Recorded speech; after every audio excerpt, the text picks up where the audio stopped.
जब अच्छा समय आता है तो सब कुछ अपने आप सही सा होने लगता है, लेकिन ये अच्छा समय कब और कैसे आता है, आइए इस कहानी से समझते हैं। एक बार एक राज्य के राजा अपने बेटे यानी कि उस राज्य के युवराज के साथ टहलने निकले थे। वो रोज ही अपने राज्य में इस तरह टहलने निकला करते थे।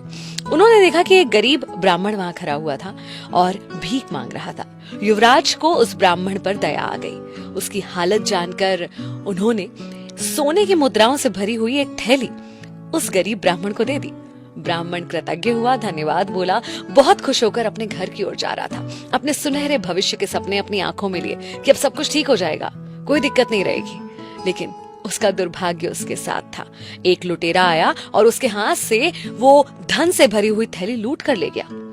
बेचारा रोता हुआ ब्राह्मण अगले दिन फिर उसी बाजार में भीख मांगने के लिए मजबूर था।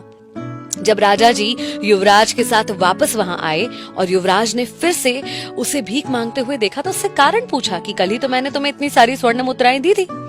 उसने पूरी कहानी बताई कि किस तरह वो मुद्राएं लूट ली गईं। युवराज को फिर से उस पर दया आ गई और इस बार उन्होंने और भी कीमती एक माणिक उसको दे दिया।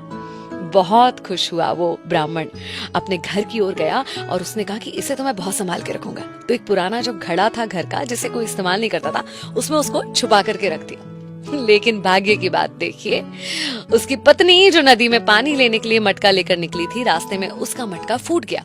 तो घर आई और ये माणिक वाला मटका उसने उठाया और नदी की ओर चल दी। जैसे ही मटके को नदी के पानी में डाला, वो माणिक नदी में बह गया।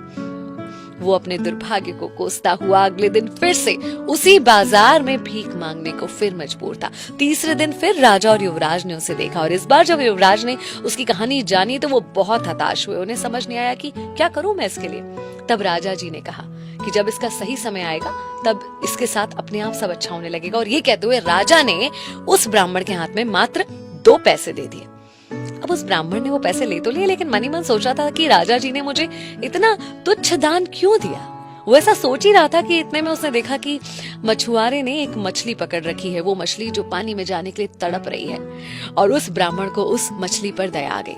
अपने हाथ में 2 पैसे देखे और सोचा कि इससे तो मैं एक टाइम का पेट भी नहीं भर सकता अपना, इससे अच्छा इस मछली की जान ही बचा लूं।